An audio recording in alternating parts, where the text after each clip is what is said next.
Who can break the dominance of the Tesla Model Y? Is it maybe the Xpeng G6? Similar size, also quite similar pricing and faster charging and maybe even performance? Is it actually better than a Tesla Model Y? We're going to find out here with Thomas Nautigefühl in 4K, full screen, full length. Let's go! The Xpeng G6 has a very fluent round front, you can see here. Also the daytime running light integration, really slim. This color here is called fiery orange. So indeed a very strong orange color, but you can also get more subtle notes if you like that. And here a quite sporty front in the lower part. Then size-wise, indeed very much comparable to a Tesla Model Y, 4.75 m or 187 inches. However, you already get more equipment from standard. For example, these 20-inch wheels are standard. It is because customers demanded these large wheels, and if there was a choice also for their other vehicles, they also picked always the bigger wheels. And I don't think that's maybe the best decision, because visually it looks better, yes, but you always have to know that bigger wheels means a little bit less riding comfort and also less range. So smaller wheels would actually be better in that case. But in this case then they went for that decision. Here also interesting how the wheel arches are not all the way contrasted, but here have this contrast in the middle, let's say. So this is a very unique take they have on this vehicle, and also unique to the rear, where they have this coupe-ish back. It also reminds me a little bit of the Porsche Macan, so they are kind of similar, a little bit from the rear perspective, or don't you think so as well? Also once again the slim taillight integration right here. And then you have different versions available. It starts with the standard range rear-wheel drive model. This is then at 6.6 seconds in the acceleration figure, then 6.2 seconds for rear-wheel drive with the bigger battery, and this one here is the G6 Performance. All-wheel drive, one electric motor in the rear, one in the front, then at 4 seconds in the acceleration figure. That is of course, already sports car alike. Two different battery sizes you get, either 66 kilowatt hours net, and this is then an LFP battery, or an 87.5 kilowatt hour net battery. This is then an NMC battery, so it has different chemistry, and some are fans of the LFP batteries because it's easier or more sustainable to keep them at 100% at home, for example. So for daily usage, sometimes they are actually even better. In both cases, you charge in under 20 minutes from 10 to 80% state of charge, because you have an 800 volt charging infrastructure. And usually so far, the Audi Q6 e-tron has it, the Porsche Macan, the Audi e-tron GT and the Porsche Taycan, so they kind of introduced it. Also then with the Hyundai cars, the Kia EV6, the Hyundai Ioniq 5, Hyundai Ioniq 6, for example. Now Xpeng is following with this 800 volt architecture, and that makes fast charging so quick actually. 215 kilowatt peak for the small battery, and here for the big battery even a 280 kilowatt peak. Vehicle to load is possible, you get a heat pump as standard, and as we've just heard, the battery sizes are actually bigger than with the Tesla Model Y. Of course, efficiency also plays a big role. We're going to drive this one here later on, and the question is, does it feature a frunk? Ta-da! No, actually it does not. Oh, it features gas struts here to hold it open, yes, but there's actually no frunk underneath. There would be, I think, some more space, so maybe a small one could be fitted at some point, I don't know. But that is one thing that this car is not featuring. However, you have to say that the rest of the feature list is actually very much complete, considering that you can not pick any options with this vehicle because it already has basically everything inside, like the Tesla approach, but here even more so because the assistance systems are not separated, they are already included. So they do supply normal key fobs, but you can also of course use the app, like you used from Tesla here. Then the door handles, they come out like this. We also have seen this kind of system before, and door closing sound is very solid, and that is very rare. We recently discussed it with the Mercedes CLE and the BMW 4 Series Coupe. That is very rare that a vehicle has here frameless doors, and at the same time there's good door closing sound. That is astonishing. And the same also counts for the rear. Very interesting. Let's check out these windows here. So this is also a dual insulation. Heads off to that. Then inside of the doors, this is here also somewhat soft touch. There is like an 18 speaker extensive sound system here in this vehicle. Here these levers, so 4 for the windows. This is very interesting because this is a position where usually you have the front window levers and here would be the rear ones. So they have positioned it pretty much in the front. You have to get used to that a little bit. And then here inside of the doors here, this is all hardback though, although you have at least like this structure right here. Then a very minimalistic cockpit. However, in comparison to a Tesla, you have real buttons. For example, here a scroll wheel at the steering wheel and these controls, a favorite button, and also digital instruments. And this is actually to me a very important thing. Next to here, high-grade leatherette seats, either here in black, would also be possible in bright with a great quality. Look at that, how plush they are. So really soft perforation. So this is already passive ventilation. However, you can also activate an active seat ventilation then here. And let's say from the quality, the ones in the Model 3 are already very, very good. These ones here, I would say, are better than the Model Y at this moment of the shooting of this video. When there is the Model Y Juniper update, which will probably get the seats of the Model 3, yeah, then I think they will be on par again. So very comfortable and plush seating indeed. I'm really happy with that. Here, easy controls. You can control the seats forward and the back of the seat like this here. Steering wheel control is manual like this, also pretty easy. And also on the dashboard, you have this neoprene-alike structure here. So this makes a good impression also from the quality. One of my favorite features here is, you know, I have a thing for physical controls. For example, the climate unit. And here we have that big screen again. We can control the climate unit there, but they do have another solution here. And that is indeed directly on the steering wheel. So when I use this jog here, up and down, this does control the temperature. And when I press right and left here, this does control the air volume. The only thing is when I'm in the cruise control mode later on than here on the driving part, then it switches to the cruise control commands.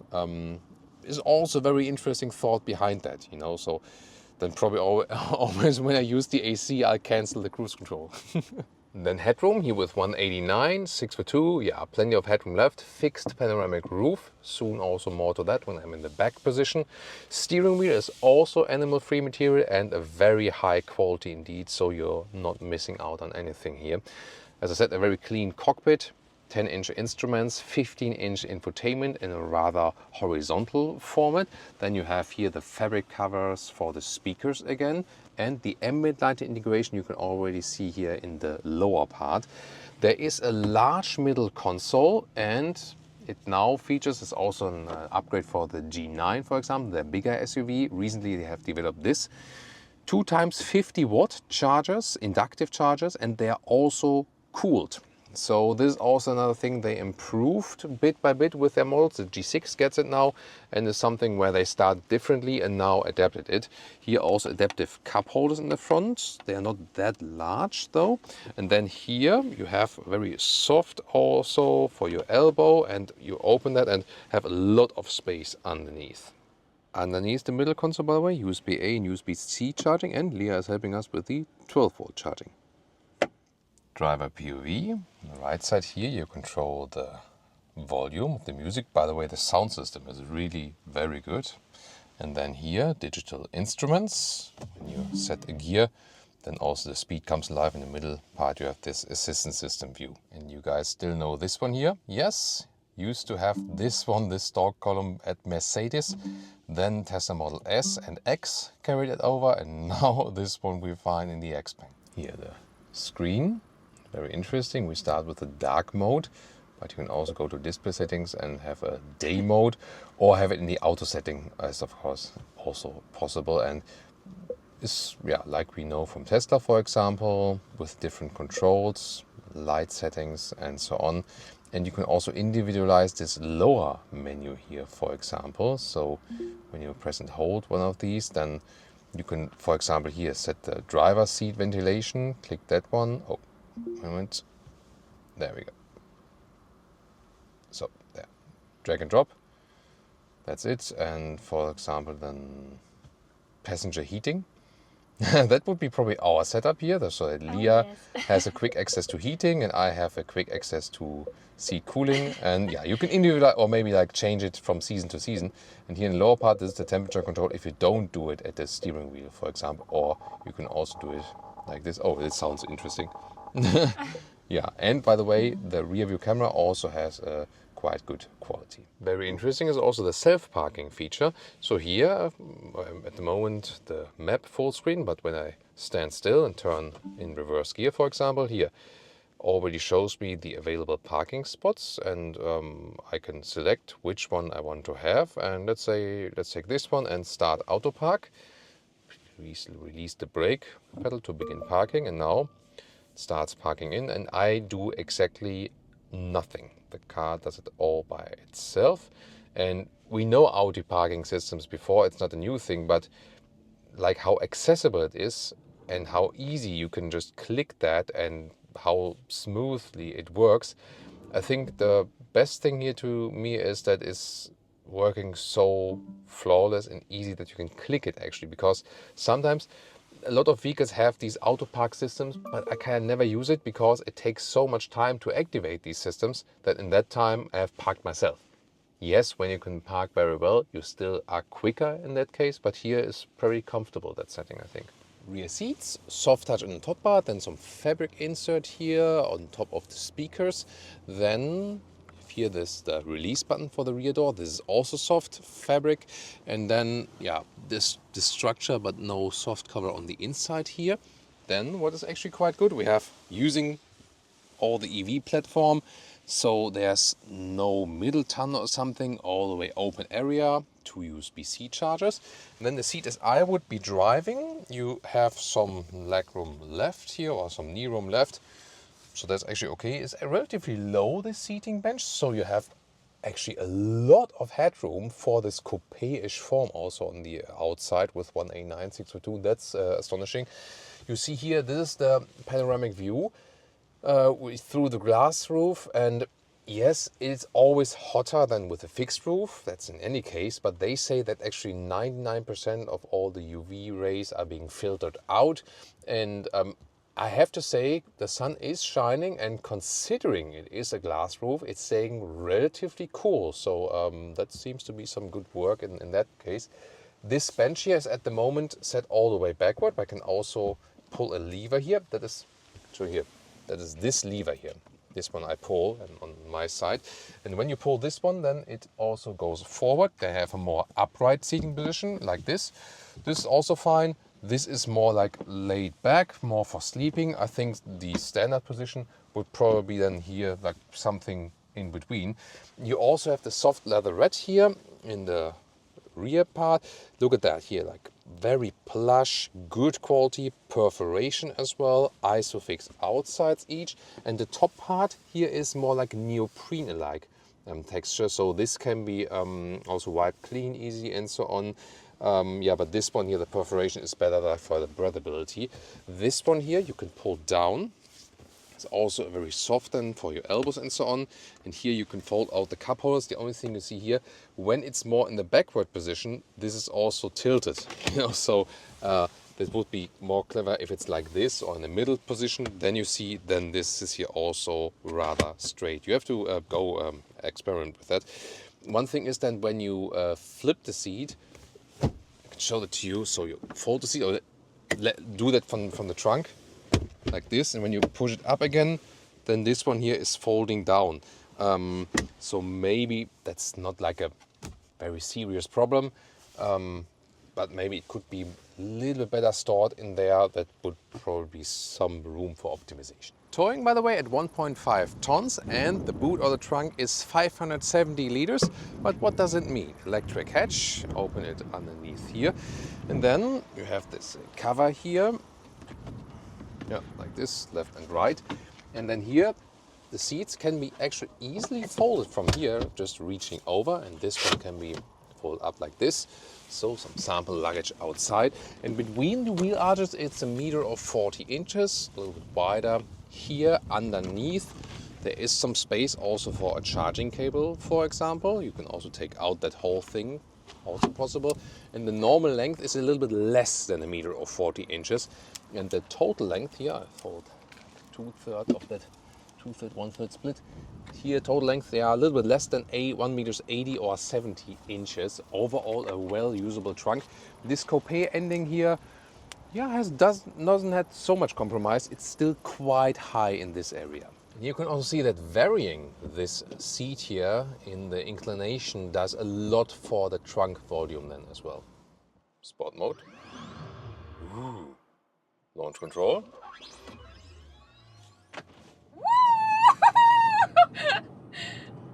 Plop. Woo! And that was already 0 to 90 kilometers an hour. With that launch control here, get even a little bit more boost. There's no like preloading or something possible or so. You just floor it then with your right foot. Yeah, performance-wise, acceleration-wise, here in this performance model, already like a sports car. Also here in this sport setting, I have a little bit more feedback from the steering wheel. That's actually quite nice. I like that because in the standard mode, it's a little bit vague. It has like hardly any really feeling to it. And in the sport mode, definitely better feedback. So that I would prefer. However, it's also possible to go individual. They can rule the power response and also just the steering itself. I could, for example, set the steering to sport, but the power to comfort if I want to have a more relaxed acceleration and so on. Also to put less G-force on the passenger, but then again have a better response from the steering. And I really like that setting.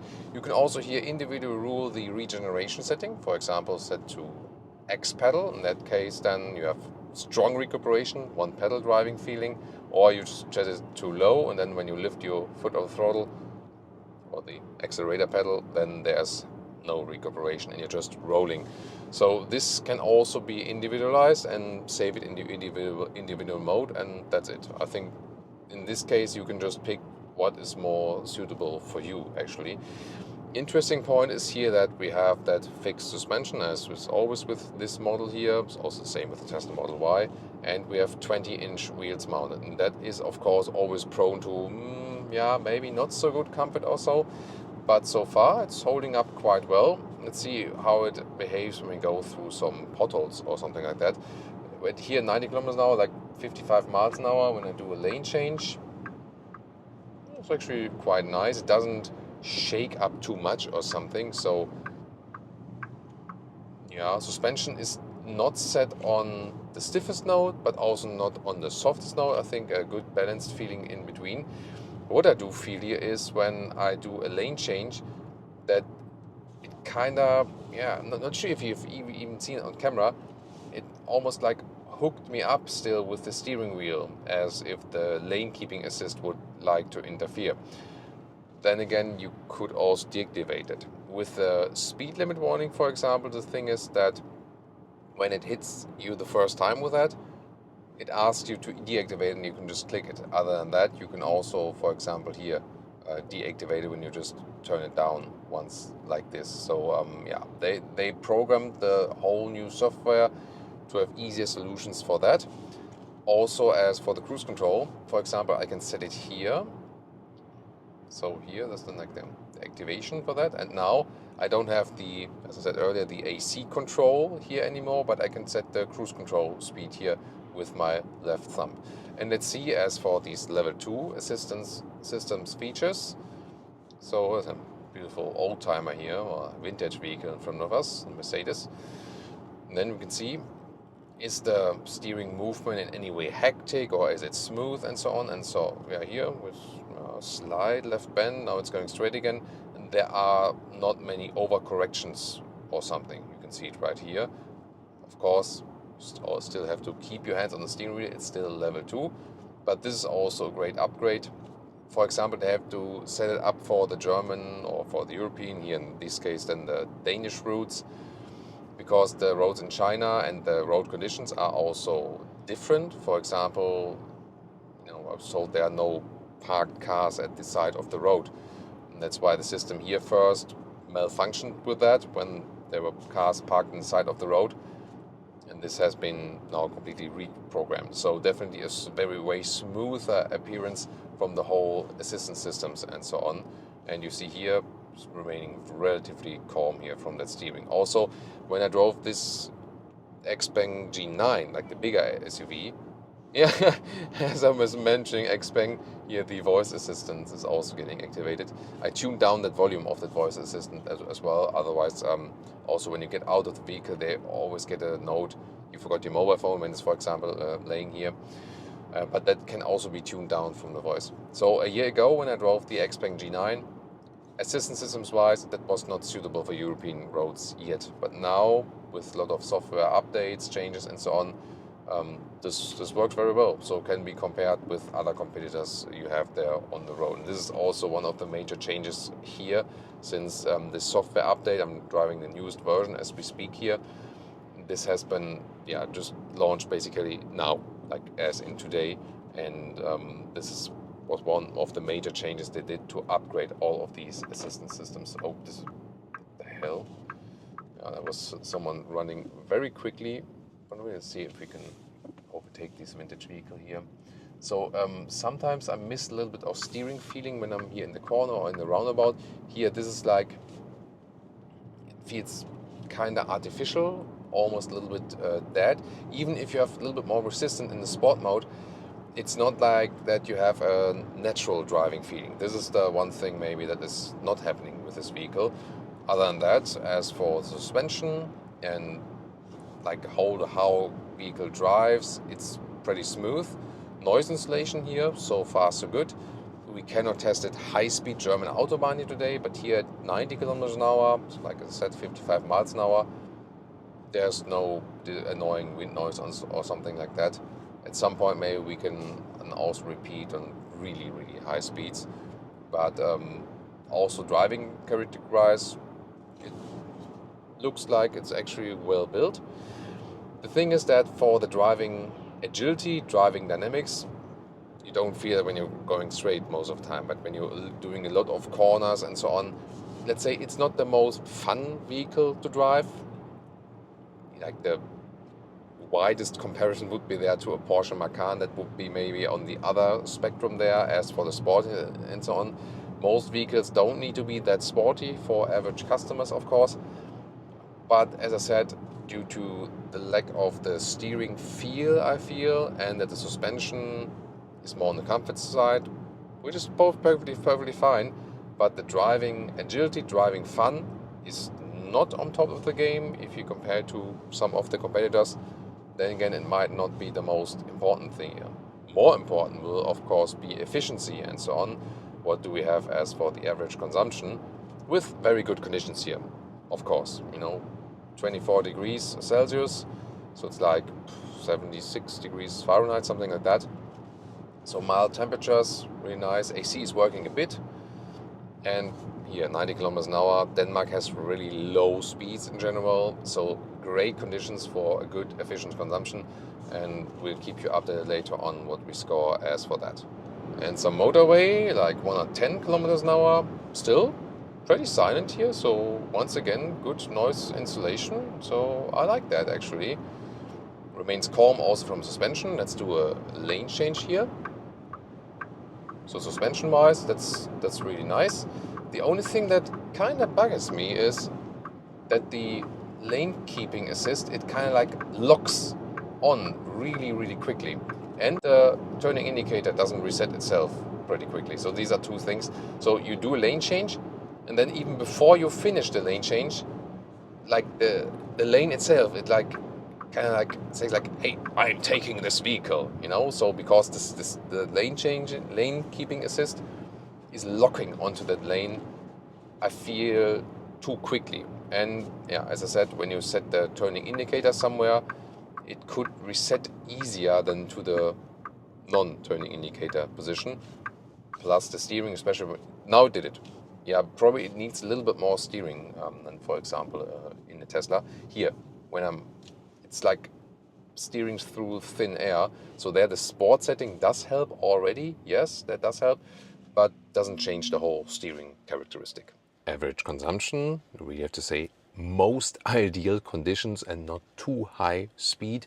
15 kilowatt hours on 1 kilometer, that's 4.1 miles per kilowatt hour, means range for the small battery around 440 kilometers.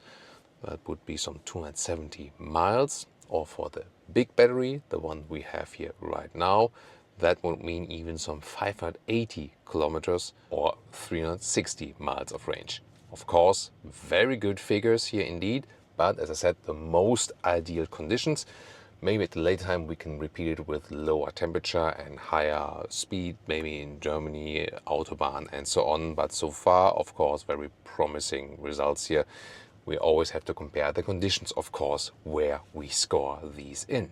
Pricing starts just over 44,000 euros as a German reference price, then 52,000 euros for the bigger battery, and then 57,000 euros as it stands right now, big battery plus all-wheel drive. And that is all very much comparable to a Tesla Model Y.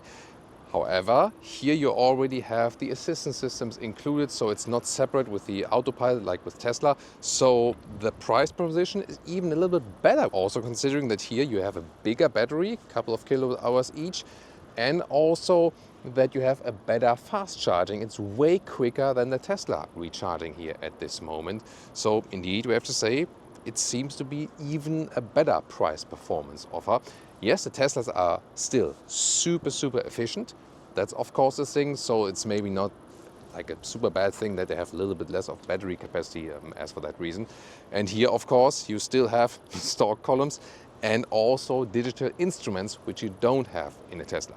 Still, of course, the Tesla Model Y has been the best-selling car in 2023, for example, overall, not only EVs, and will be really hard to crush it from that position there. But I think the Xpeng G6 has a very good chance to be one of the fiercest competitor now for the Tesla Model Y, because the overall price-performance ratio is so excellent. What do you think? Do you agree? And compare it to the Tesla Model Y, our recent test, and also more competitors.